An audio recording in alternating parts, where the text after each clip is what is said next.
देखिए, मिट्टी की दिया तैयार करने के लिए सबसे पहले कच्ची मिट्टी में साफ पानी मिलाया जाता है और फिर उसे एक स्वच्छ कपड़े से अच्छी तरह छाना जाता है, जिससे मिट्टी के भीतर छिपे कंकड़, तिनके और दूसरी अशुद्धियां अलग हो जाएं। इसके बाद इस छनी हुई मिट्टी को एक बर्तन में भरकर पूरी रात ढककर रख दिया जाता है, ताकि मिट्टी धीरे धीरे बैठ जाए और उसकी बनावट एक समान हो सके। अगली सुबह आप देखेंगे कि साफ मिट्टी नीचे जम जाती है और ऊपर पानी की परत बन जाती है। तब ऊपर का पानी सावधानी से निकाल दिया जाता है। नीचे जमी इस मिट्टी को अब कपड़ों में भरकर पूरे 2 दिनों तक लटका दिया जाता है, ताकि मिट्टी के भीतर का अतिरिक्त पानी बूंद बूंद टपक कर बाहर निकल जाए।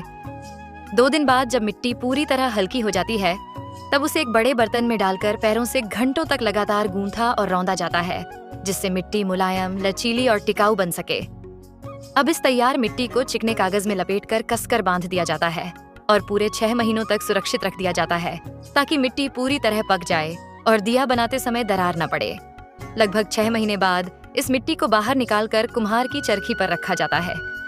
चरखी को गोल गोल घुमाते हुए अनुभवी हाथों की नरमी से मिट्टी की सुंदर दिया आकार लेती है, जिसे पहाड़ी इलाकों में देरी भी कहा जाता है। दिया बनाते समय इस बात का खास ध्यान रखा जाता है कि ऊपर का हिस्सा कटोरी की तरह गोल हो और नीचे का भाग पूरी तरह समतल हो, वरना दिया ठीक से खड़ा नहीं रह पाएगा। इसके बाद मिट्टी के छोटे टुकड़ों से पतले बेलन बनाए जाते हैं और उनके सिरों को मोड़कर हैंडल का रूप दिया जाता है, जिसे दिया के किनारों से सावधानी से जोड़ दिया जाता है।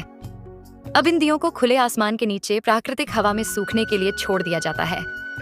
इसी दौरान जले हुए अनाज की पत्तियों और लकड़ियों की राख में पानी मिलाकर एक गाढ़ा काला घोल तैयार किया जाता है, जो दिया को मजबूती और प्राकृतिक सुरक्षा प्रदान करता है। इसमें थोड़ी पीली मिट्टी मिलाकर सूखे दियों को इस घोल में डुबोया जाता है, जिससे उनकी सतह पर कुदरती चमक और चिकनाहट आ जाती है। अब आता है दियों के तपने और निखरने का समय। इन्हें आग की भट्टी में रखकर भट्टी का मुंह पत्थर और मिट्टी से पूरी तरह बंद कर दिया जाता है, ताकि गर्मी धीरे धीरे और समान रूप से पहुंचे। अगले दिन जब भट्टी खोली जाती है, तो सामने होते हैं ये चमचमाते मिट्टी के दिए, जिन्हें आप त्योहारों पर खरीदते तो हैं, लेकिन क्या कभी इनके पीछे छिपी इस पूरी मेहनत भरी कहानी को जानने की कोशिश की थी?